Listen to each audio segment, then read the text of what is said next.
یہ دعائیں اپنا معمول بنائیے. کان اذا اصاب احدا هم او غم او سقر او شدہ، کسی کو غم آیا، فکر نے گھائل اور نڈھال کر دیا، بیماری نے لاچار کر دیا، سختیوں کی چکی میں پس گیا ہے، صرف اتنے الفاظ بول دے، اللہ ربی لا شریک لہ.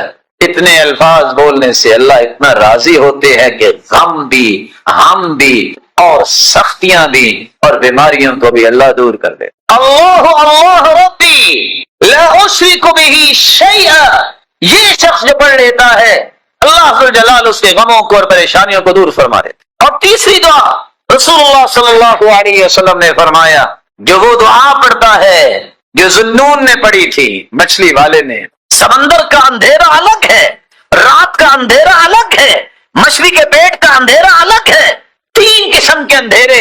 ایک ہی لفظ جو ہے اللہ کو پسند آیا ہے، لا الہ الا انت سبحانک انی کنت من الظالمین. آگے اللہ کے رسول فرماتے ہیں، لم يدع بها رجل قط الا استجاب اللہ لذلك. جس بندے نے جس مقصد کے لیے، جس پریشانی کو دور کرنے کے لیے یہ الفاظ پڑھے ہیں، اللہ نے کبھی اسے محروم نہیں. اللہ کے رسول کان اذا رعه شیء، آپ کو بھی جب کوئی پریشانی ہوتی تو آپ یہ بھی پڑھتے، یا حی یا قیوم برحمتک استغیث، اللہ میں تیری رحمت کا ہی طلبگار ہوں. اللہم رحمتک ارجو فلا تکلنی الی نفسی طرفت عین واصلح لی شأنی کل لا الہ الا انت. یہ الفاظ پڑھنے والا کبھی کمزور دل نہیں ہو سکتا. رسول اللہ صلی اللہ علیہ وآلہ وسلم اس لیے یہ دعا کثرت سے پڑھا کرتے تھے، اللہم انی اعوذ بک من الہم والحزن والعجز والکسل والبخل والجبن وضلع الدین وقہر الرجال. اللہ غموں سے بھی میں تیری پناہ مانگتا ہوں، سے بھی پناہ مانگتا ہوں، اللہ سستی سے بھی پناہ مانگتا ہوں، اور مجھ پہ کوئی غالب ہی نہ آئے، اللہ میں تیری ذات کا فقیر بننا. آپ صلی اللہ علیہ وآلہ وسلم نے ایک اور بات بھی سمجھائی، جو شخص یہ الفاظ کہہ دیتا ہے، اللہم انی عبدک وابن عبدک وابن امتک ناصیتی بیدک ماض فی حکمک عدل فی قضاؤک اسألک بکل اسم هو لک سمیت به نفسک انزلته فی کتابک او علمته احدا من خلقک او استأثرت به فی علم الغیب عندک ان تجعل القرآن العظیم ربیع قلبی ونور صدری وجلاء حزنی وذهاب ہمی وغمی. اللہ کے رسول کا فرمان ہے، جو یہ الفاظ کہہ دے اللہ اس کی مصیبت کو خوشیوں میں تبدیل فرما دیتے ہیں. اللہم انت ربی لا الہ الا انت خلقتنی وانا عبدک وانا على عهدك ووعدك ما استطعت اعوذ بك من شر ما صنعت ابوء لك بنعمتك علي وابوء بذنبي فاغفر لي فانه لا يغفر الذنوب الا انت. سید الاستغفار جو پڑھ لے، غم تو غم پیچھے رہ گئے، صبح یقین کر کے کوئی پڑھ لے، شام تک اسے موت آ جائے یہ جنت کا مہمان ہوگا. شام کو پڑھ لے یقین کر کے، صبح تک اسے موت آ جائے یہ جنتی مہمان ہوگا. التلبین مجمۃ لفؤاد المریض وتذهب ببعض الحزن. رسول اللہ صلی اللہ علیہ وسلم نے ایک چھٹا علاج بھی بیان کیا، تلبینہ کھاؤ، اس سے انسان کا غم بھی دور ہوتا ہے اور بیماری بھی، جو مریض ہے اس کی بیماری کو بھی لے جاتا ہے. ایک ساتواں اور آخری علاج رسول اللہ صلی اللہ علیہ وسلم نے فرمایا، اگر کسی کو صبر نہیں آ رہا تو وہ میری موت کو یاد کر لے کہ اللہ کے پیارے پیغمبر بھی تو دنیا سے چلے گئے، صحابہ پہ کیا گزری ہوگی. رسول اللہ صلی اللہ علیہ وسلم نے فرمایا، اللہ ذوالجلال اپنے فرشتوں سے پوچھتے ہیں، اقبضتم ولد عبدی ثمرۃ فؤادہ، جب تم نے روح کو قبض کیا میرے بندے جو دل کا ٹکڑا تھا کسی کا، یہ بتاؤ اس نے پھر کیا کہا؟ کہا اللہ حمیدک واسترجعک، اللہ تیری تعریف ہی کی ہے اور یہی کہا ہے انا للہ وانا الیہ راجعون. تعریف ہی کی ہے الحمدللہ، انا للہ وانا الیہ راجعون. اللہ ذوالجلال فرماتے ہیں ابنوا لعبدی بیتا فی الجنہ وسموہ بیت الحمد. میرا آرڈر یہ ہے فرشتوں، اگر اس نے تعریف کی ہے انا للہ وانا الیہ راجعون پڑھا ہے جنت میں کہ ایسا محل تیار کر دو ان کے لیے کہ قیامت کے دن جب جنتی جنت میں جائیں تو ہر دیکھنے والا اس محل کی تعریف ہی کرتا رہے. ان کلمات کو تلاش کرو جو کلمات اللہ کے رسول نے سکھائے ہیں، جن کو اسم اعظم کہتے ہیں. اسم اعظم کے ساتھ کی گئی دعا رد نہیں ہوتی. وہ کون سے کلمات ہیں اسم اعظم کے؟ اللهم إني أسألك بأني أشهدك أنك لا إله إلا أنت الأحد الصمد الذي لم يلد ولم يولد ولم يكن له كفوا أحد. یہ بھی اسم اعظم. دوسرا اسم اعظم اللهم لا إله إلا أنت المنان بديع السماوات والأرض يا ذا الجلال والإكرام. یہ بھی اسم اعظم. پہلی ابو داؤد کی روایت اور یہ جامع ترمذی کی. اور تیسرا اسم اعظم اللهم إني أسألك بأن لك الحمد لا إله إلا أنت وحدك لا شريك لك المنان بديع السماوات والأرض ذو الجلال والإكرام. یہ بھی اسم اعظم. سنن ابن ماجہ کی روایت. اور سب سے آسان اگر یہ یاد نہیں ہو رہا وَإِلَٰهُكُمْ إِلَٰهٌ وَاحِدٌ لَا إِلَٰهَ إِلَّا هُوَ الرَّحْمَٰنُ الرَّحِيمُ. یہ بھی اسم اعظم. اگر آپ کو یہ بھی مشکل لگتا ہے الف لام میم اللہ لا الہ الا هو الحی القیوم، ان پانچوں اسم اعظم میں سے کوئی کلمات ضرور اختیار کریں. اس کے بعد پھر رسول اللہ صلی اللہ علیہ وسلم پہ درود بھیجیں، اور درود بھیجنے کے بعد سب سے پہلے اپنے لیے دعا کریں. دعا کرتے وقت ایک بات کو 3 مرتبہ ضرور کہیں. آپ صلی اللہ علیہ وسلم کا طریقہ تھا كان اذا دعا دعا ثلاثا واذا تكلم تكلم ثلاثا. جب بھی آپ دعا کرتے تو 3 مرتبہ دعا کرتے، اور دعا میں زور پیدا کریں. یہ نہ کہیں اللہ اگر تو چاہتا ہے تو دے دے، نہیں انه لا مستكره، اللہ کے فیصلے کو روکنے والا ہے. یہ کہو کہ اللہ مجھے دے. کثرت سے یہ بات کہیں. آپ اپنے رب سے مانگ رہے ہیں، اس کے فیصلوں کو کوئی روکنے والا نہیں ہے. مت کہیے کہ اللہ اگر آپ چاہتے ہیں تو دے دے، نہیں، اس یقین کے ساتھ دعا کیجیے یا اللہ مجھے یہ چاہیے اور میں نے لے کے ہی جانا. جو شخص نماز کے بعد 33 مرتبہ سبحان اللہ، 35 مرتبہ الحمدللہ، 34 مرتبہ اللہ اکبر کہہ دیتا ہے، اسے ملتا کیا ہے؟ 5 انعام ملتے ہیں. پہلا انعام اللہ کے رسول صلی اللہ علیہ وسلم نے فرمایا غفرت عنہ خطایا وان كانت مثل زبد البحر. اگر کسی کے سمندر کی جھاگ جتنے بھی گناہ ہوں سب کے سب معاف کر دیے جاتے ہیں. 4 دوسرا انعام کیا ہے؟ صحابہ آ کے کہتے ہیں اللہ کے رسول و امیر صحابہ حج بھی کرتے ہیں، عمرہ بھی کرتے ہیں، جہاد بھی کرتے ہیں، صدقہ بھی کرتے ہیں، لیکن ان کے پاس مال زیادہ ہے. ہمیں بھی کوئی ایسا نسخہ بتائیے کہ ہم ان کے برابر نیکیوں میں ہو جائیں. اللہ کے رسول نے فرمایا نماز کے بعد 33 مرتبہ سبحان اللہ الحمدللہ اللہ اکبر کہو گے، جو درجہ حج کا انہیں ملتا ہے تمہیں بھی ملے گا، جو عمرے کا اور جہاد اور صدقے کا انہیں ملتا ہے تمہیں بھی اللہ عطا کریں گے. قرآن مجید کی سب سے خوبصورت صورتیں جو فجر کی نماز سے پہلے 2 رکعتوں کے اندر پڑھی جاتی ہیں قل یا ایھا الکافرون اور قل هو اللہ احد. بلکہ اس صورت کے الفاظ اللہ کے ہاں مقام رکھتے ہیں. ان الفاظ کے ساتھ اگر دعا کی جائے تو یہ اسم اعظم بن جاتا ہے. جو بھی دعا کی جائے اللہ اس دعا کو رد نہیں کرتے. رسول اللہ صلی اللہ علیہ وسلم کے صحابی بیان کرتے ہیں میں رسول اللہ صلی اللہ علیہ وسلم کے ساتھ مسجد میں داخل ہوا. ایک شخص نماز پڑھ رہا تھا اور دعا کر رہا تھا اللهم انی اسألک بأنی اشهد ان لا الہ الا انت الاحد الصمد الذي لم يلد ولم يولد ولم يكن له كفوا احد. ان الفاظ کے ساتھ اس نے دعا کی تو اللہ کے رسول صلی اللہ علیہ وسلم فرمانے لگے والذی نفسی بیدی لقد سأله باسمه الاعظم الذي اذا سئل به اعطى واذا دعي به اجاب. اس ذات کی قسم جس کے ہاتھ میں میری جان ہے، اس شخص نے اسم اعظم کے ساتھ دعا کی، اور جو ان کلمات کے ساتھ دعا کرتا ہے جو بھی سوال کرتا ہے اللہ رب العزت اسے عطا کر دیتے ہیں. جو بھی دعا کرتا ہے اللہ رب العزت اس کی دعا کو قبول فرماتے ہیں. بلکہ رسول اللہ صلی اللہ علیہ وسلم نے فرمایا جو سورۃ الاخلاص کی تلاوت کرتا ہے اللہ رب العزت اس کے گناہوں کو بھی معاف فرما دیتے ہیں.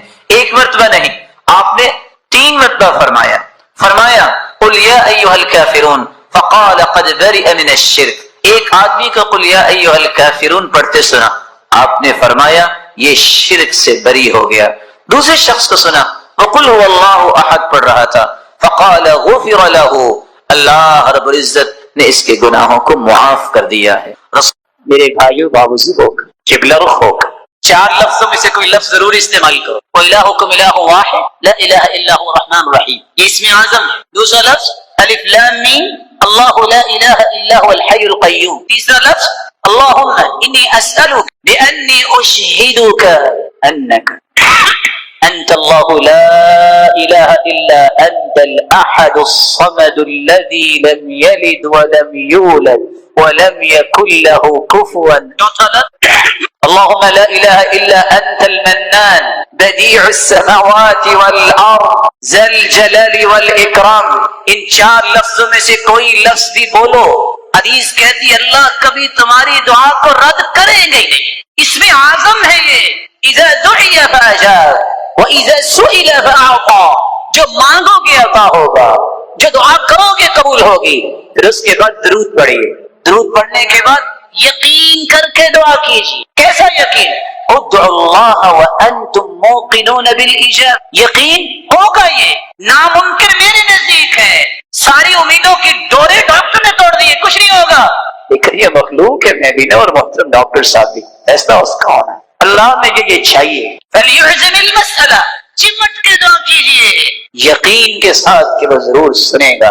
رسول اکرم صلی اللہ علیہ وآلہ وسلم جو ہم سب کے لیے نمونہ ہیں، اللہ عز و جلال نے اس ہستی کو ذات کے اعتبار سے بھی بے مثال بنا، آدم سے لے کر آج تک، اور قیامت تک آنے والی انسانیت میں ایسی ہستی نہ آئی ہے نہ قیامت تک آئے۔ جس طرح وہ مخلوق میں سے ذات کے اعتبار سے بے مثال ہے، اسی طرح صفات کے اعتبار سے بھی بے مثال ہے۔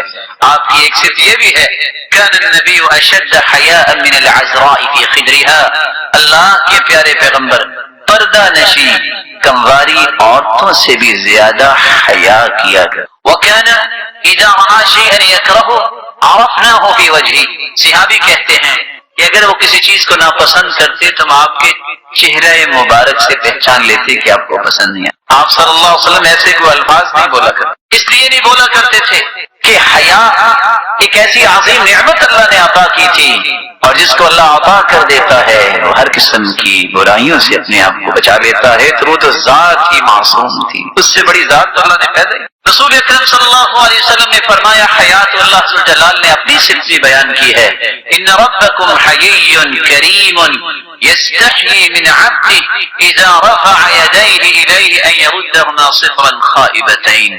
لوگوں جب انسان گناہ کر کے ہاتھ اٹھا دیتا ہے، گناہ اس نے کیے ہیں، اللہ کو حیا آ رہی ہوتی ہے کہ میرا بندہ اب سچی توبہ لے کے آئے گیا ہے تو میں اس کے ہاتھوں کو خالی، یہ اللہ کی بھی صفت ہے حیا کرنا۔ اللہ بھی پردہ پوشی کرتا، من ستر مسلما سترہ اللہ یوم القیامہ، کسی کی ذاتی اگر غلطی ہو اس پہ پردہ پوشی کو کرتا ہے تو قیامت کا دن ہو یجعلہ اللہ تحت کنبی، اللہ چھپا کے اس سے پوچھیں گے، کوئی نہیں دیکھ رہا ہوگا، میرے بندے یہ نعم یا رب اظلمک عبدی، میرے فرشتوں نے کو غلط کرے نہیں یا رب، لا یا رب نہیں میرے مالک۔ اللہ فرمائیں گے تو نے ایک کام کیا، دنیا تیرے اندر حیا تھی، تو نے لوگوں کی ذاتی غلطی پر پردہ ڈالا، چپکے سے جنت چلے جاؤ۔ اللہ تعالیٰ یہ صلاحیت مسلمانوں کو، چھوٹی سی آخری بات کر کے میں اور آپ کے اندر حیا کیسے پیدا کر سکتے؟ بڑا مہم سوال ہے کہ حیا کی اتنی عظمت تو ہے لیکن میں پیدا کیسے کر سکتا ہوں؟ اس کا پہلا طریقہ یہ ہے، جتنا ایمان مضبوط ہوگا اتنا حیا مضبوط۔ حدیث آپ نے سن لی ہے، حیا اور ایمان اکٹھے، حیا چلا جائے تو ایمان بھی۔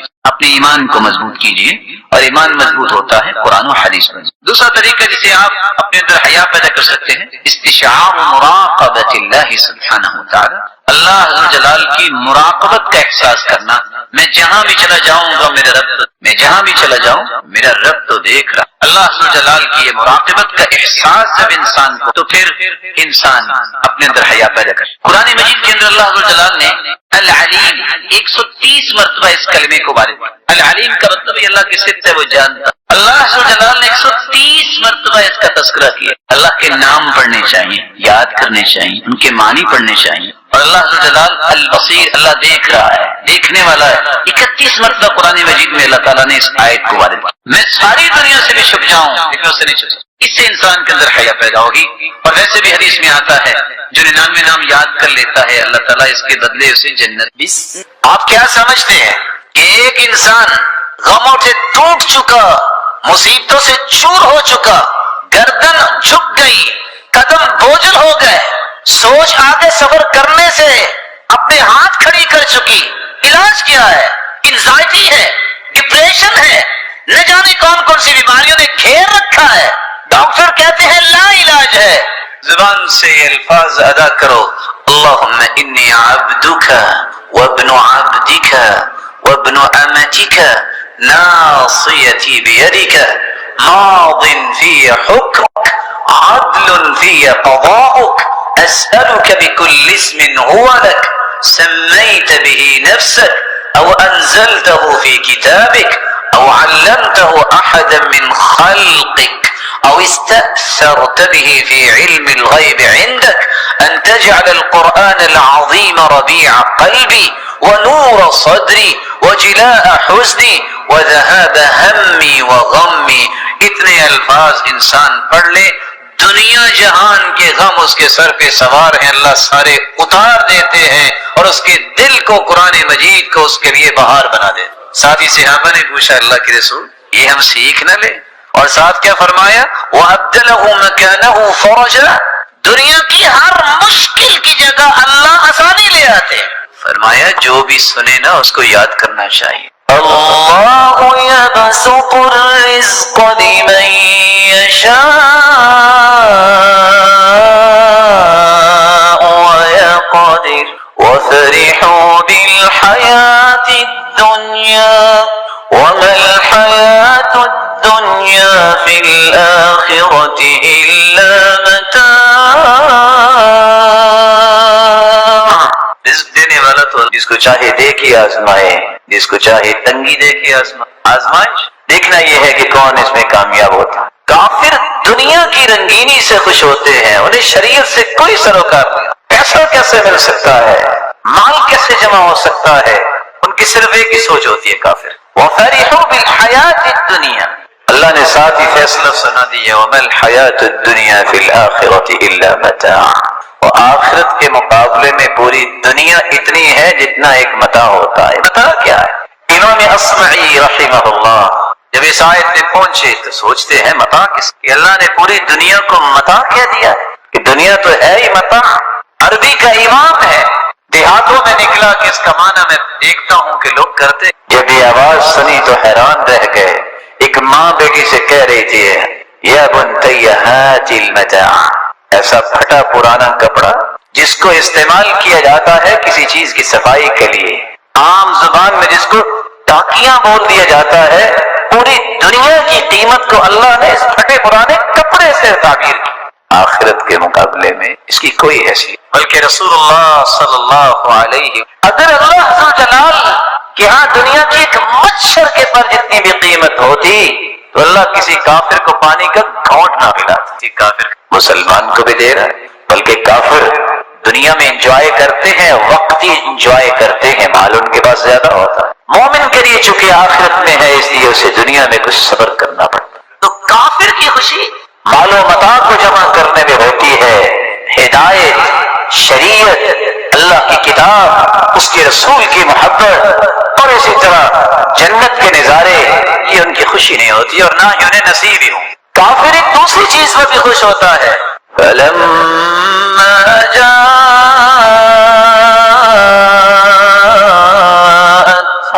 رُسُلُهُم بِالْبَيِّنَاتِ فَرِحُوا بِمَا عِندَهُم مِّنَ الْعِلْمِ وَحَاقَ بِهِم مَّا كَانُوا بِهِ يَسْتَهْزِئُونَ.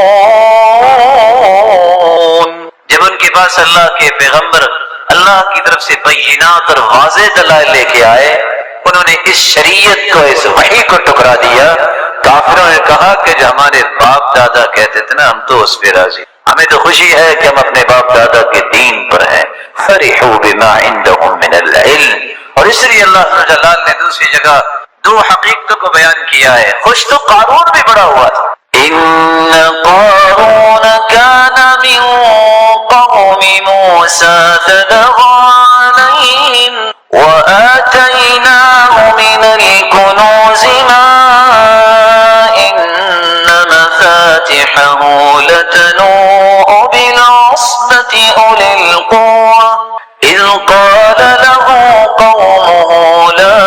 تفرح ان اللہ لا يحب الفرحین۔ قارون کے بہت بڑے خزانے تھے، 9 لوگ تو صرف اس کے خزانوں کی چابیاں ہی اٹھاتے۔ قوم نے کہا اتنا اکڑنے اچھلنے کی بات نہیں ہے، اللہ اس خوشی کو پسند نہیں کرتے کہ اللہ کا نام ہی نہ کبھی لیا جائے اور مال کو اکٹھا کرنے میں انسان دھت ہو جائے، نشے میں چلا جائے اور اندھا ہو جائے، تو کسی طریقے سے مال مجھے ملنا چاہیے، اسے اللہ یاد ہی نہ رہے۔ اللہ اس خوشی کو پسند۔ فَلَمَّا نَسُوا مَا ذُكِّرُوا بِهِ فَتَحْنَا عَلَيْهِمْ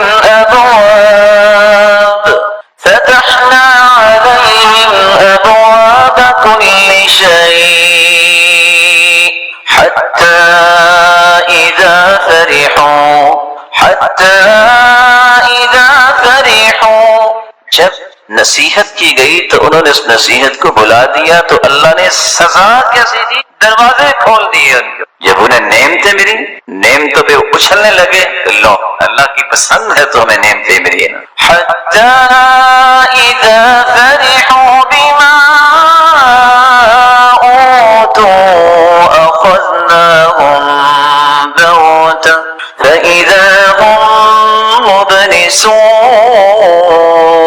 فقطع دابر القوم الذين ظلموا والحمد لله رب العالمين۔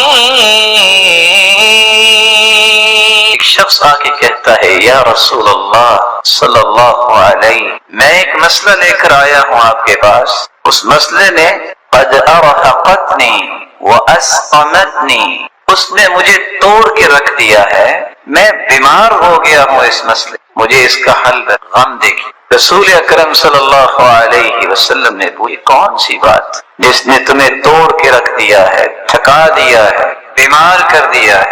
احزنتنی، اس شخص نے کہا کہ مجھے غم زدہ کر دی۔ کس چیز نے غم زدہ کیا ہے؟ اللہ کے رسول اس چیز نے غم زدہ کیا ہے کہ میں جہنم سے کیسے بچ سکتا ہوں اور جنت میں کیسے۔ یہ ہے غم، یہ ہے اصل فکر کی بات، یہ ہے اصل سوچنے کی بات، جس کو قرآن مجید نے کچھ یوں بیان کیا ہے فَمَن زُحْزِحَ عَنِ النَّارِ وَأُدْخِلَ الْجَنَّةَ فَقَدْ فَازَ وَمَا الْحَيَاةُ الدُّنْيَا إِلَّا مَتَاعُ الْغُرُورِ۔ اس کو اللہ نے جنت میں داخل کر دی، اصل کامیابی ہے۔ دنیا تو دھوکے کا سامان ہے، میں اور آپ اگر اپنے آپ کو دھوکہ دیتے رہیں گے کہ دنیا کوئی دیکھے آخرت کی کیا ضرورت ہے، یہ دھوکہ ہم اپنے آپ کو دیں، کسی کا کوئی نقصان۔ آج چاروں طرف ایک ہی آواز ہے کہ مجھے خوشی ملنی چاہیے۔ صحابہ کرام کی زندگی کا درہ امتیاز تھا کہ میں کس کس کو خوشی دے سکتا ہوں۔ رسول اللہ صلی اللہ علیہ وسلم کے پاس ایک آدمی آتا ہے اور آ کے سوال کرتا ہے ای الناس احب الی اللہ، اللہ کے پیارے پیغمبر ایک سوال کرنا چاہتا ہوں، ہر شخص دنیا میں کوئی کسی کا پیارا بننا چاہتا ہے، میرا سوال یہ ہے کہ اللہ ذوالجلال کے ہاں سب سے محبوب ترین انسان کون ہے؟ ابھی اس سوال کا جواب نہیں آیا، اس نے ایک دوسرا سوال کر وَأَيُّ الْأَعْمَالِ أَحَبُّ إِلَى اللَّهِ، اللہ کے رسول صلی اللہ علیہ وسلم، لوگ ایسے کام کرتے ہیں جو اچھے کام ہو، جن کو اللہ نے نیک طینت بنائی ہو، میرا سوال یہ ہے کہ سب سے محبوب ترین عمل کون سا ہے اللہ کے نزدیک؟ آپ صلی اللہ علیہ وآلہ وسلم نے یہ دونوں سوال سنے، اور ان دونوں سوالات کو سننے کے بعد پھر آپ نے جو جواب دیا، کیا کمال کا جواب ہے، جو میرے اور آپ کے لیے سوچنے اور فکر کرنے کی بات اس میں موجود ہے۔ احب الناس الی اللہ انفعهم، اگر تمہارا جی چاہتا ہے کہ قیامت کے دن ان لوگوں کی صف میں کھڑے ہو جاؤ جو اللہ ذوالجلال کے ہاں محبوب ترین لوگ ہیں، اس کے لیے کام کرنا ہوگا انفعهم للناس، وہ لوگ اس صف میں کھڑے ہوں گے جو لوگوں کو سب سے زیادہ نفع پہنچانے والے، زبان سے نفع، اپنے مال سے نفع، اپنی عقل و فراست سے نفع، علم و دانش سے نفع، کس طرح لوگوں کو نفع مل سکتا ہے اس کی ایک ہی فکر ہوتی ہے، اور یہاں فکر ہوتی ہے کس طرح مجھے نفع مل سکتا ہے، دونوں میں فرق ہے۔ رسول اللہ صلی اللہ علیہ وآلہ وسلم نے تو تاجروں کو بھی یہ کہہ دیا تھا التاجر البس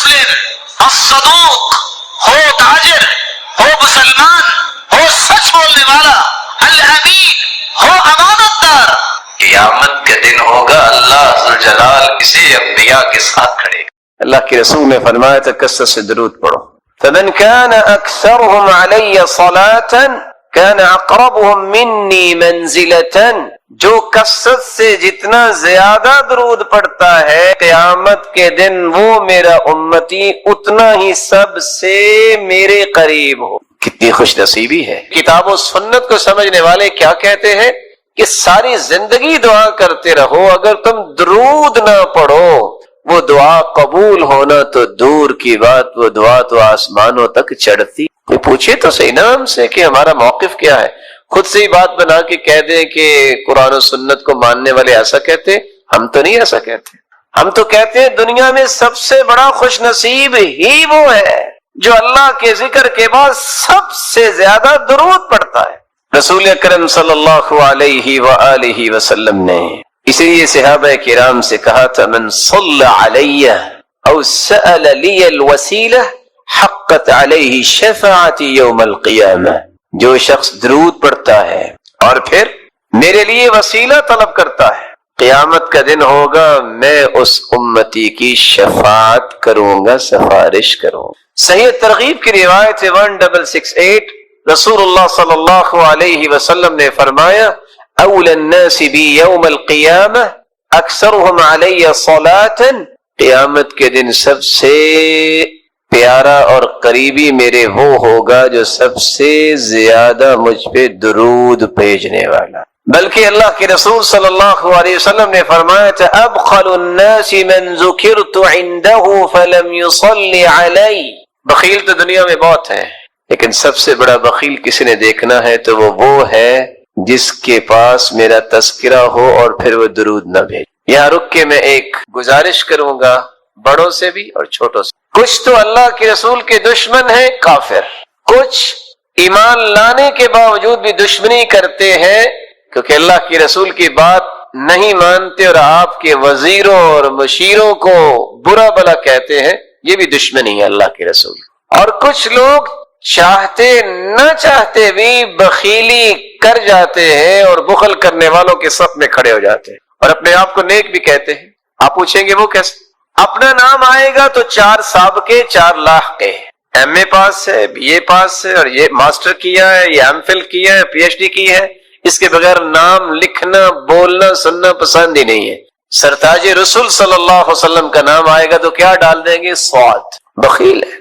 تیری زبان کی سب سے بڑی سعادت یہ ہے، تیرے قلم کی سب سے بڑی سعادت یہ ہے اس زبان کی نوک پہ بھی آئے محمد الرسول اللہ صلی اللہ علیہ وسلم. اس سے بڑی سعادت کیا ہے قلم کی؟ وہ ساری دنیا کی باتیں لکھ لے، اللہ کے ذکر کے بعد محمد مصطفیٰ کا نام آئے تو صلی اللہ علیہ وسلم نہ کہے.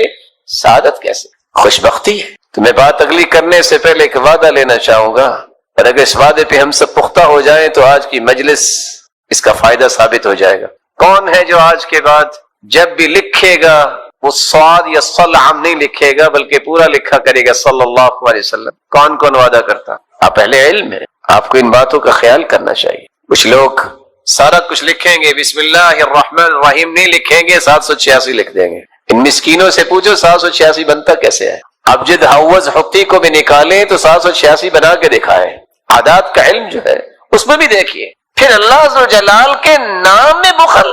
دنیا میں کسی سے محبت ہو تو اس کے تذکرے نہیں زبان پہ ختم ہوتے، تو رب تعالی جو خالق و مالک ہے اس کا نام مبارک لیتے وقت جو کہے کہ 786، یہ وہ رویے ہیں جو بتاتے ہیں کہ اللہ عز و جلال کی عظمت سے متعارف شخص نہیں ہے. آپ صلی اللہ علیہ وسلم نے فرمایا، صحیح ترغیب کی روایت ہے 1675 کل دعاء محجوب حتی یصلی علی محمد. ہر دعا روک دی جاتی ہے، وہ پہنچتی نہیں آسمانوں تک جس میں درود نہیں ہوتا. بلکہ حسین ابن علی کی روایت ہے صحیح ترغیب کی 1681 من ذکرت عنده فخطئ الصلاة علی خطئ طریق الجنہ. جس شخص کے پاس اللہ کے رسول صلی اللہ علیہ وسلم کا تذکرہ کیا جائے وہ درود پڑھنا بھول جائے، وہ درود پڑھنا بھولا نہیں، جنت کا راستہ بھول. یہ ہمارا موقف ہے. اس پہ کوئی اشکال ہے تو کوئی بتائے. ہمارا تو موقف ہے دعا ہی قبول نہیں ہوتی، دعا چڑھتی نہیں ہے، وہ جنت کا راستہ ہی بھول جاتا ہے. کون کہتا ہے کہ قرآن و سنت کی بات کرنے والے درود کے منکر ہیں؟ یہ صرف حاسد اور ناقد جو ہے جس کے پاس کوئی دلیل نہیں بنتی تو پھر وہ تانے دیتا ہے. تان و تشنیع کرنے والے کبھی بھی فلاح نہیں پاتے. اللہ کے رسول صلی اللہ علیہ وسلم پر درود بھیجنا یہ ہر مسلمان کی سب سے بڑی سعادت ہے. اللہ ذو جلال کے ذکر آپ صلی اللہ علیہ وآلہ وسلم کی محبت کا یہ تقاضا کہ آپ پر درود پڑھا جائے. اس کے بارے میں ایک ضروری بات سمجھنے والی ہے. کتنے لوگ ترجمہ کرتے ہیں ان اللہ وملائکتہ یصلون علی النبی، ان اللہ وملائکتہ، بے شک اللہ ذو جلال اور اس کے فرشتے، یصلون علی النبی، وہ نبی پر درود بھیجتے ہیں. یہ ترجمہ ٹھیک نہیں ہے. یا ایھا الذین آمنوا صلوا علیہ وسلموا تسلیما، اے مومنو تم بھی درود پڑھو. لفظ صلاۃ جب اس کی نسبت اللہ ذو جلال کی طرف کی جائے، ویسے تو صلاۃ کے 18 معنی ہیں عربی سے، لیکن جب یہ کہا جائے صلی اللہ، اس کا مطلب ہوتا ہے اللہ ذو جلال رحمتوں کی برکھا برسائیں گے، تعریف کریں گے. والثناء، فرشتوں کے سامنے اپنے محبوب کے تذکرے کریں گے کہ یہ میرا محبوب ہے جو سرتاج رسول. وہاں درود مانا نہیں ہو. لفظ صلاۃ جب فرشتوں کے ساتھ استعمال ہو، صلت الملائکہ، فرشتوں نے صلاۃ پڑھی، کیا مطلب؟ وہاں بھی درود کا معنی نہیں. بلند مقام کے لیے برکت کی دعائیں کی فرشتوں نے، بخشش کی دعائیں کی.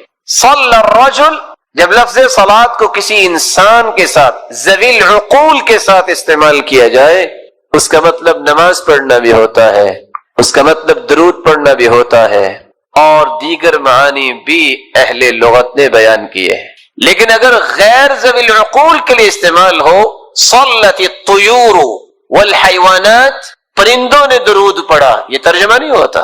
وہاں ترجمہ ہوتا ہے پرندوں نے اللہ ذوالجلال کی حمد و ثنا بیان کی، اللہ ذوالجلال کی تعریف کی ہے، حمد بیان کی. تو قرآن مجید کے ترجمے کو صحابہ کرام، تابعین اور تبع تابعین اور لغت کو سمجھنے والے لوگ ہیں، ان کے کیے گئے ترجموں کی روشنی میں ہی اختیار کرنا چاہیے. آپ کی محبت کا ایک 7واں تقاضا بھی ہے، آپ کی محبت میں غلو نہیں کرنا چاہیے. یہ بھی ایک بات سمجھنے والی ہے. محبت وہی ہے جس کا تذکرہ اللہ ذو جلال نے قرآن میں کر دیا.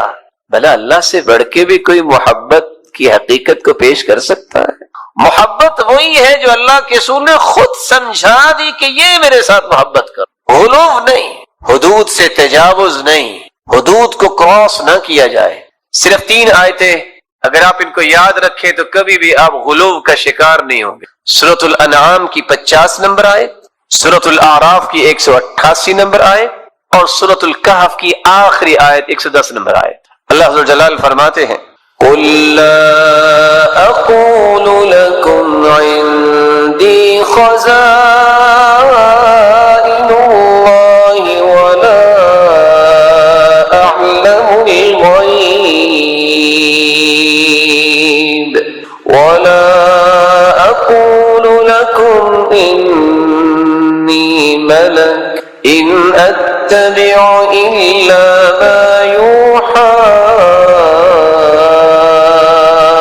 إلي قل هل يستوي الأعمى والبصير أفلا تتفكرون. قل لا اقول لكم عندي خزائن اللہ، میں بڑی محبت کے ساتھ، ادب کے ساتھ، احترام کے ساتھ یہ پیغام پہنچانا چاہتا ہوں ان مسلمانوں تک بھی جو محبت کا دعویٰ بھی کرتے ہیں اور اس آیت کی روشنی میں محبت کے زاویوں کو اختیار نہیں کرتے، غلو کرتے. کیا کہتے ہیں کہ خزانوں کا مالک ہے تو اللہ کا رسول نہیں. میرے محترم، خزانوں کے مالک اللہ ذو جلال ہے، کیونکہ اللہ ذو جلال نے اعلان بھی کروایا ہے تو اسی ہستی سے. قل، فرما دیجئے، لا اقول لکم عندی خزائن اللہ، میں نہیں کہتا کہ میرے پاس خزانے ہیں اللہ تعالیٰ کے. صحیح بخاری کی روایت ہے 3117، سیدنا ابو ہریرہ رضی اللہ تعالی عنہ بیان کرتے ہیں اللہ کے رسول صلی اللہ علیہ وسلم نے فرمایا میں اعطیکم ولا امنعکم، نہ میں تم سے کوئی چیز روک سکتا ہوں نہ میں تجھے کوئی دے سکتا ہوں. انما انا قاسم اضع حیث امرت، میں تو تقسیم کرنے والا ہوں کہاں؟ جہاں مجھے حکم ہو. اور دوسری روایت کے الفاظ ہیں انما انا قاسم واللہ یعطی، دینے والا وہی ہے، میں تو تقسیم کرنے والا. قل لا اقول لكم عندي خزائن اللہ ولا اعلم الغیب، میں نہیں کہتا کہ میں غیب جانتا ہوں. لوگ کیا کہتے ہیں آج؟ جو گزشتہ 10 دن گزرے، 15 دن کیا سنا آپ نے؟ محبت میں تجاوز کہ اللہ کے رسول تو غیب جانتے. قرآن سمجھا کریں، قرآن پڑھا کریں، اور اللہ کے رسول کے فرامین کو پڑھا کریں، سمجھ آئے گی محبت کیسے کرنی. قرآن کہہ رہا ہے وَلَا أَعْلَمُ الْغَيْبِ، میں غیب نہیں جانتا. کون فرما رہے ہیں؟ وہ ہستی جس جیسی ہستی اللہ نے پیدا نہیں کی. صحیح بخاری کی روایت ہے 4001، ربیع بنت معوذ رضی اللہ تعالی عنہ بیان کرتی ہے دخل علی النبی صلی اللہ علیہ وسلم غداة بنی علی فجلس على فراشه، میری شادی کے دن اللہ کے رسول تشریف لائے اور میرے پاس آ کے بیٹھے کہ مجلسی کا منی وجویریات یضربن بالدف، کچھ چھوٹی بچیاں جو ہیں من قتل من آبائهن یوم بدر، بدر کے شہداء کے متعلق ندبہ کر رہی تھی، یندبن. تو ایک بچی کہنے لگی وفینا نبی یعلم ما فی غدی، ہمارے درمیان اللہ کے پیغمبر ہیں جو کل کے بارے میں بھی جانتے ہیں. آپ نے فرمایا لا تقولی هكذا، لا تقولی هكذا وقولی ما كنت تقولین، یہ نہ کہو جو پہلے کہہ رہی تھی وہی کہو جو شہداء کی اب بات کر رہی تھی. لا يعلم ما فی غد الا اللہ، اللہ کے سوا کوئی بھی غیب کے بارے میں اور کل کے بارے میں نہیں جانتا. آپ نے فوراً منع کر دی. قل لا يعلم من في السماوات والأرض الغيب إلا الله وما يشعرون أيان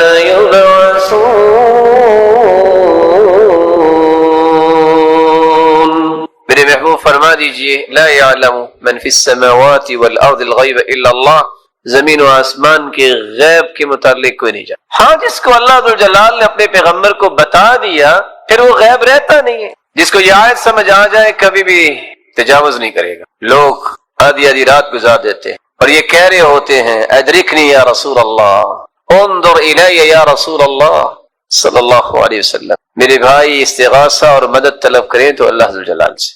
آپ صلی اللہ علیہ وسلم کی ذات مبارکہ پوری کائنات ایک طرف اور محمد مصطفیٰ کی عظمت ایک طرف. لیکن ایک بات سمجھانے کے لیے پوچھوں گا، اگر اللہ کے رسول صلی اللہ علیہ وسلم غیب جانتے ہوتے تو آپ کے 70 صحابہ جو ہیں وہ احد میں شہید ہو گئے تو آپ احد میں پھر جاتے؟ بولیے، اگر پتا تھا کہ میرے صحابہ شہید ہو جائیں گے. ڈیرے معونہ پہ 70 قراء شہید ہو گئے جن کو خود ہی بھجوایا تھا.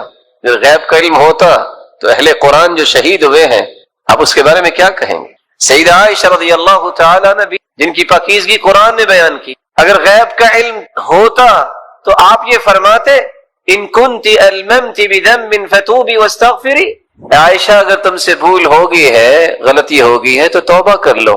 بیوی سے کہتے ایسا؟ اگر غیب کا علم ہوتا تو وہ لقمہ جس میں زہر ڈالی گئی کھانے میں تو آپ وہ لقمہ لیتے؟ اللہ ذوالجلال نے عقل اس لیے دی ہے کہ اس کے ساتھ قرآن کو صحیح طریقے سے سمجھا جائے. ساتھ ہی اللہ ذوالجلال فرماتے ہیں وَلَا أَقُولُ لَكُمْ إِنِّي مَلَكٌ، میں یہ بھی نہیں کہتا کہ میں فرشتہ ہوں. آپ نے سنا ہوگا کہ کیا کہتے ہیں نبی نور من نور اللہ ہے. کاش ان بیچاروں مسکینوں کو پتہ چل جائے کہ اس کا معنی کیا ہے اور کہاں تک اس کے نتائج جاتے ہیں تو دوبارہ کبھی نہ بولے. قرآن کہتا ہے وقالت اليہود عزیر ابن اللہ وقالت النصارى المسیح ابن اللہ. یہودیوں نے کہا کہ عزیر اللہ کے بیٹے ہیں، عیسائیوں نے کہا کہ عیسیٰ اللہ کے بیٹے ہیں. یضاہئون قول الذین کفروا من قبل قاتلهم اللہ، کافر ہو گئے یہ کہہ کر اللہ ان کے ٹکڑے کرے. انا یؤفکون، کہاں بیک رہے ہیں. یہودی اگر کہیں کہ عزیر علیہ السلام اللہ کے بیٹے ہیں اور عیسیٰ علیہ السلام کے بارے میں عیسائی کہیں کہ وہ اللہ کے بیٹے ہیں، ان کے بارے میں تو قرآن نے یہ کہا ہے. تو کوئی مسلمان کہے کہ نبی نور من نور اللہ ہے وہ اللہ کے نور میں سے نور ہے تو ان کے بارے میں کیا ہوگا؟ وَلَا أَقُولُ لَكُمْ إِنِّي مَلَكٌ، میں کہہ رہا ہوں کہ میں فرشتہ نہیں ہوں. یہ قرآن ہے. سورۃ الانعام کی 50 نمبر آیت ضرور پڑھیے. ان اتبع الا ما یوحى الی، میں تو اتباع کرتا ہوں جو میری طرف وحی آتی ہے۔ اور دوسری آیت قل لا املک لنفسی نفعا ولا ضرا الا ما شاء اللہ ولو كنت اعلم الغیب لاستكثرت من الخير وما مسني السوء إن أنا إلا نذير وبشير لقوم يؤمنون قل لا أملك لنفسي نفعا ولا ضرا۔ میرے محبوب آپ فرما دیجئے، یہ سورۃ الاعراف کی آیت ہے 188، یاد رکھیے گا، میرے محبوب فرما دیجئے میں اپنے بھی نفع نقصان کا مالک نہیں۔ وَلَوْ كُنْتُ أَعْلَمُ الْغَيْبَ، اگر میں غیب جانتا ہوتا لَاسْتَكْثَرْتُ مِنَ الْخَيْرِ، تو ساری خیر و بھلائی میں جمع کر لوں۔ وَمَا مَسَّنِيَ السُّوءُ، مجھے کوئی بھی تکلیف نہ پہنچتی اگر میں غیب جانتا ہوتا۔ إِنْ أَنَا إِلَّا نَذِيرٌ وَبَشِيرٌ لِقَوْمٍ يُؤْمِنُونَ، ایمان لانے والوں کے لیے میں خوشخبریاں بھی سنانے والا ہوں اور جہنم سے ڈرانے والا بھی ہوں۔ اور آخری آیت جو سورۃ الکہف کی ہے 110، جس میں اللہ جلال نے نتیجہ ہی نکال دے، جس کے بعد مزید ضرورت نہیں ہے، جس کو اللہ نے عقل سلیم عطا کی ہے، دوبارہ وہ حدود سے تجاوز نہیں کرتا۔ فرمایا قل انما انا بشر مثلکم، قل میرے محبوب فرما دیجیے انما انا بشر مثلکم، میں تمہارے جیسا ہی بشر ہوں۔ فرق کیا ہے؟ مجھے اللہ نے بشریت کا سرتاج بنایا۔ یوحى الی انما الہکم الہ واحد، مجھے اللہ نے پیغمبر بنایا ہے، رسول اور نبی بنایا ہے، وہی میری طرف اترتی ہے، اور مجھے پوری کائنات کا سرتاج بنایا۔ انما الہکم الہ واحد، اور وہی کیا ہے؟ معبود برحق صرف ایک۔ اب بھلا بتائیے کہ اللہ کے رسول صلی اللہ علیہ وسلم سے اللہ جلال نے اقرار کیا، اعلان کروایا ہے کہ آپ فرما دیجئے اپنی امت کو کہ میں تمہارے جیسا بشر۔ پھر بھی کوئی نہ مانے تو کیا کہیں گے؟ صرف ہدایت کی دعا کریں گے۔ جمعے کی فضیلت اتنی ہی انسان اگر سمجھ لے، جس کے بارے میں خود رسول اللہ صلی اللہ علیہ وسلم نے فرمایا، اور یہ روایت عبداللہ ابن عمر رضی اللہ تعالی عنہ اور ابو ہریرہ رضی اللہ تعالی عنہ سے مروی ہے۔ یہ صحیح مسلم کی 865 نمبر روایت ہے۔ لَيَنْتَهِيَنَّ أَقْوَامٌ عَنْ وَدْعِهِمُ الْجُمُعَاتِ، لوگ جمعہ چھوڑنے کے جرم کو چھوڑ دیں۔ أَوْ لَيَخْتِمَنَّ اللَّهُ عَلَى قُلُوبِهِمْ، وگرنہ اللہ تعالیٰ ان کے دلوں پر مہر لگا دیں گے۔ ثُمَّ لَيَكُونُنَّ مِنَ الْغَافِلِينَ، پھر ان کی زندگی غافلوں کی زندگی ہو جائے گی۔ اور ایک دوسری روایت کے الفاظ یہ ہیں، من ترک 3 جمع متہاونا، جو شخص 3 جمعے سستی کرتا ہوا چھوڑ دیتا ہے، طبع اللہ علی قلبی، اللہ تعالی اس کے دل پر مہر لگا دیتے ہیں۔ رسول اللہ صلی اللہ علیہ وسلم نے جمعے کی فضیلت کے متعلق فرمایا، سیدنا ابو ہریرہ رضی اللہ تعالی عنہ سے مروی ہے کہ اللہ رب العزت کے پیارے پیغمبر نے صحابہ کرام کو اس بات کی خوشخبری دی اور فرمایا، نحن الآخرون الاولون یوم القیامہ، ہم دنیا کے اندر تو یہودیوں اور عیسائیوں کے بعد آئے ہیں، لیکن قیامت کے دن سب سے پہلے جنت میں جائیں۔ المقضی لهم قبل الخلائق، پوری کائنات سے پہلے اگر کسی کا حساب و کتاب ہوگا، کسی کو اس بات کی نوید سنائی جائے گی کہ تم جنت میں جاؤ، تو وہ امت محمد ہوگی۔ صحیح مسلم کی 856 نمبر روایت اور صحیح بخاری کی 876 نمبر روایت میں رسول اللہ صلی اللہ علیہ وسلم کا فرمان ہے، اضل اللہ عن الجمعۃ من کان قبلنا، ہم سے پہلے یہودی تھے، عیسائی تھے، لیکن وہ گمراہ ہو گئے جمعے کے متعلق۔ فکان لليهود یوم السبت، یہودی ہفتے کے دن کو مقدس سمجھتے، وکان للنصارى یوم الاحد، اور عیسائی اتوار کے دن کو مقدس سمجھتے. فجاء اللہ بنا، پھر اللہ تعالیٰ نے ہمیں نعمت سے نوازا. فہدانا اللہ لیوم الجمعہ، اللہ نے ہمیں جمعے کی نعمت سے نوازا. فجعل الجمعہ والسبت والاحد، تو اللہ نے ترتیب ہی بنوا دی جمعہ پھر اس کے بعد ہفتہ اور اتوار. وَكَذَلِكَ هُمْ تَبَعٌ لَنَا يَوْمَ الْقِيَامَةِ، اسی طرح قیامت کے دن وہ ہمارے پیچھے ہی ہوں گے. نحن الآخرون من اہل الدنیا والاولون یوم القیامہ، ہم آئے تو ان کے بعد ہیں لیکن قیامت کو سب سے پہلے حساب و کتاب ہوگا اور جنت میں جائیں. رسول اللہ صلی اللہ علیہ وسلم نے یہاں تک فرمایا جمعہ کا دن ایک ایسا مبارک دن ہے، اس سے مبارک دن سال کا کوئی دن نہیں سوائے رمضان کے اور ذی الحجہ کے پہلے 10 دن اور محرم کے.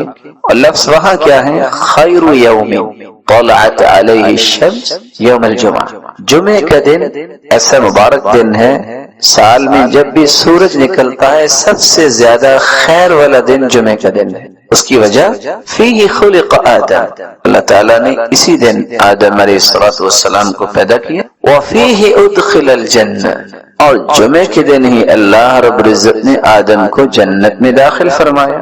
وفیہ اخرج منہا، اور جمعے کے دن ہی جنت سے زمین پر اتارے گئے، نکالے گئے. ولا تقوم الساعۃ الا فی یوم الجمعہ، اور قیامت بھی جمعے کے دن ہی آئے گی. سنن ابی داؤد کے الفاظ یہ ہیں وَفِيهِ اُهْبِطَ، آدم علیہ السلام کو زمین پر بھی اللہ نے اتارا تو جمعے کے دن. وَفِيهِ تِيبَ عَلَيْهِ، اور جمعے کے دن ہی اللہ تعالیٰ نے آدم علیہ السلام کی توبہ کو قبول فرمایا. وَفِيهِ مَاتَ، اور جمعے کے دن ہی اللہ کے پیغمبر آدم علیہ السلام فوت ہوئے. وَفِيهِ تَقُومُ السَّاعَةُ، اور جمعے کے دن ہی قیامت قائم ہوگی.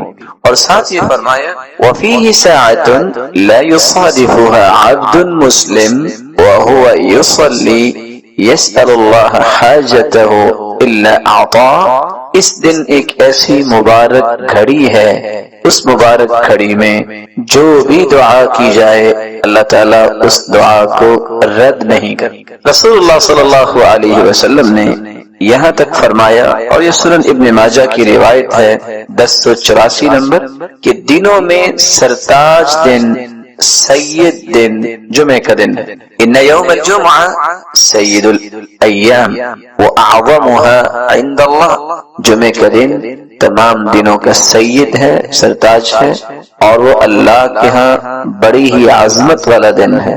وَهُوَ أَعْظَمُ عِنْدَ اللَّهِ مِنْ يَوْمِ الْأَضْحَى وَيَوْمِ الْفِطْرِ، بلکہ فرمایا کہ عید الفطر اور عید الاضحیٰ سے بھی زیادہ عظمت والا دن. فِيهِ 5 خصال، اس میں 5 ایسی خصلتیں ہیں.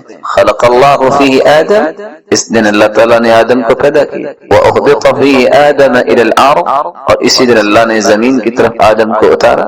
وَفِيهِ تَوَفَّى اللَّهُ آدَمَ، اور اسی دن اللہ تعالیٰ نے آدم کی روح قبض کی. وَفِيهِ سَاعَةٌ لَا يَسْأَلُ اللَّهَ فِيهَا الْعَبْدُ شَيْئًا إِلَّا أَعْطَاهُ مَا لَمْ يَسْأَلْ حَرَامًا. چوتھی خصلت جمعے کے دن کی یہ ہے کہ ایک ایسی مبارک گھڑی ہے جو بھی انسان اللہ سے طلب کرے اللہ رب العزت اسے عطا کر دیتے ہیں. وَفِيهِ تَقُومُ السَّاعَةُ، اور 5ویں خصلت اسی دن قیامت قائم ہوگی.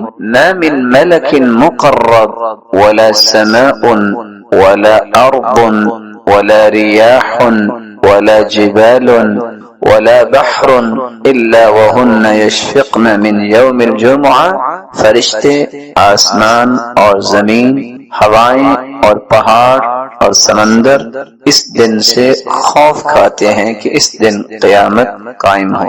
رسول اللہ صلی اللہ علیہ وسلم نے جہاں اس کو دنوں کا سرتاج کہا وہاں یہ لفظ بھی صحابہ کرام کو بیان کیے، ان من افضل ایامکم یوم الجمعہ، یہ افضل ترین دن ہے بقیہ چیزوں کو بیان کرتے ہوئے آپ نے یہ بھی فرمایا فَأَكْثِرُوا عَلَيَّ مِنَ الصَّلَاةِ فِي، جمعے کے دن تم کثرت سے درود پڑھا کرو، فَإِنَّ صَلَاتَكُمْ مَعْرُوضَةٌ عَلَيَّ، کیونکہ تمہارا سلام مجھے پہنچایا جائے گا۔ رسول اللہ صلی اللہ علیہ وسلم کے صحابہ نے سوال کر دیا کہ ہم اگر درود پڑھیں گے تو آپ کے پاس کیسے پہنچے گا؟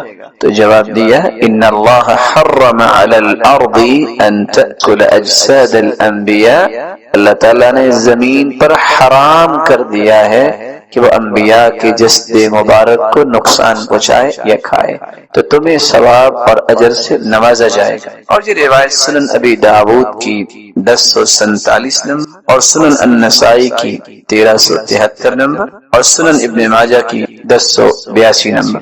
رسول اللہ صلی اللہ علیہ وسلم نے فرمایا جمعے کا دن تھا تو جبریل امین تشریف فرما ہوئے، اور جبریل امین نے اپنی ہتھیلی پہ ایک سفید شیشے کی طرح ایک چیز مجھے دکھائی، فی وسطها كالنکتة السوداء، جس کے درمیان ایک کالا نشان تھا۔ فقال ما هذه یا جبریل، میں نے سوال کیا جبریل یہ کیا؟ قال هذه الجمعة يعرضها عليك ربك لتكون لك عيدا، یہ تیرے رب کی طرف سے تحفہ ہے، جمعے کا دن ہے اور آپ کے لیے اللہ نے اس کو عید بنایا ہے، وَلِقَوْمِكَ مِن بَعْدِكَ، اور آپ کی قوم کے لیے بھی عید ہے۔ اور ایک دوسری روایت کے الفاظ، یہ روایت طبرانی کی روایت ہے اور شیخ البانی رحمۃ اللہ علیہ صحیح ترغیب و ترہیب میں اس کو صحیح کہہ رہے ہیں۔ آپ کے زبان اقدس سے یہ الفاظ بھی نکلے ان ھذا اليوم جعلہ اللہ عیدا للمسلم، اللہ تعالیٰ نے جمعے کے دن کو مسلمانوں کے لیے عید کا دن بنایا ہے۔ بلکہ رسول اللہ صلی اللہ علیہ وسلم نے فرمایا ان فی الجنۃ لسوقا یأتونها کل جمعہ، جمعے کا مبارک دن اللہ جنت میں بھی رکھے، جنت میں ایک بازار ہوگا یأتونها کل جمعہ، صحیح مسلم کی 2833 نمبر روایت ہے کہ جنت میں بھی ایک بازار ہوگا جس میں جنتی جمعے کے دن آئیں گے، کیا کیفیت ہوگی یہ اللہ ہی جانتے ہیں۔